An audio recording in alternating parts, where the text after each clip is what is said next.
suis né là-dedans, comme on dit, je suis né dans les copeaux. Je voulais faire de l'électronique. Et je voulais même être coiffeur. Il exposera ses œuvres du 16 avril au 9 mai à l'espace culturel de Rumba. RTV a rencontré l'artiste Alain Claude dans son atelier de Liverdun. Voici le portrait d'un marketeur pas comme les autres. Je me définis comme créateur de marqueterie contemporaine et de sculpture.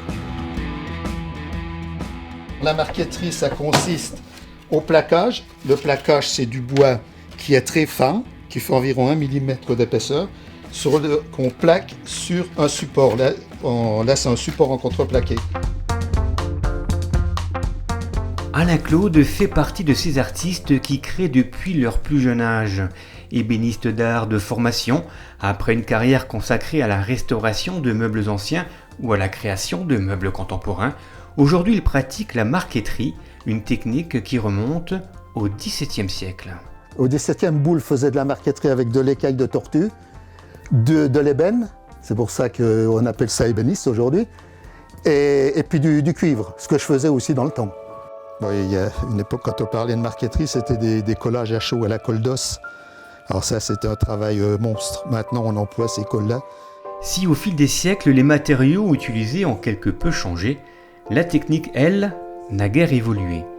Et pourtant, un seul regard dans sa salle d'exposition nous emmène à des années-lumière de la marqueterie traditionnelle et surtout de celle d'André-Charles Boulle.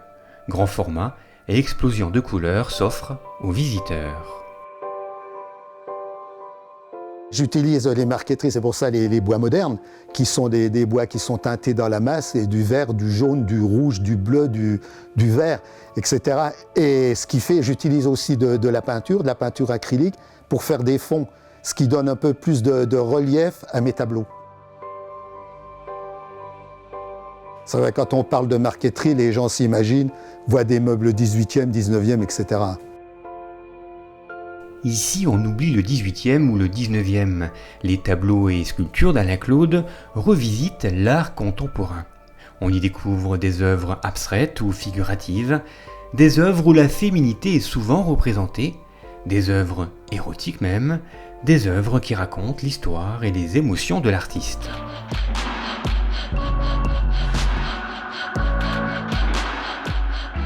C'est ma création, c'est en moi, c'est mon inspiration, je sais pas. Ça me vient et puis à montrer ce qu'on peut voir dans la vie, ce qui peut arriver. Je fais ressentir aussi un peu mes sentiments. J'arrive à les exprimer dans ce domaine-là.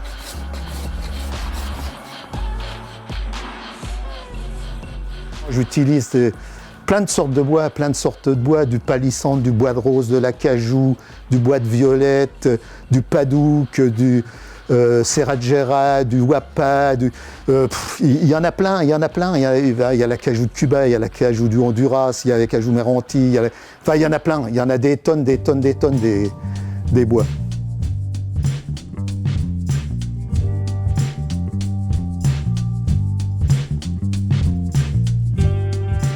Les qualités de bon marketeur, avoir déjà un bon coup de main, parce que déjà pour dessiner aussi, pour pas trembler, hein, que ce soit quand on découpe au cutter ou à la scie à marqueterie, et puis avoir de l'imagination, parce que pour pouvoir croiser les fils de bois, parce qu'il faut utiliser aussi les fils, les tons de bois pour donner aussi un peu de relief, un peu de couleur, un peu de volume.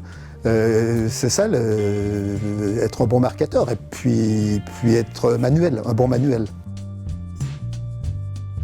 Et je crois qu'il faut être passionné pour créer, pour faire ce genre de n'importe quelle matière artistique, que ce soit du fer, du bois, de la peinture, de la pierre.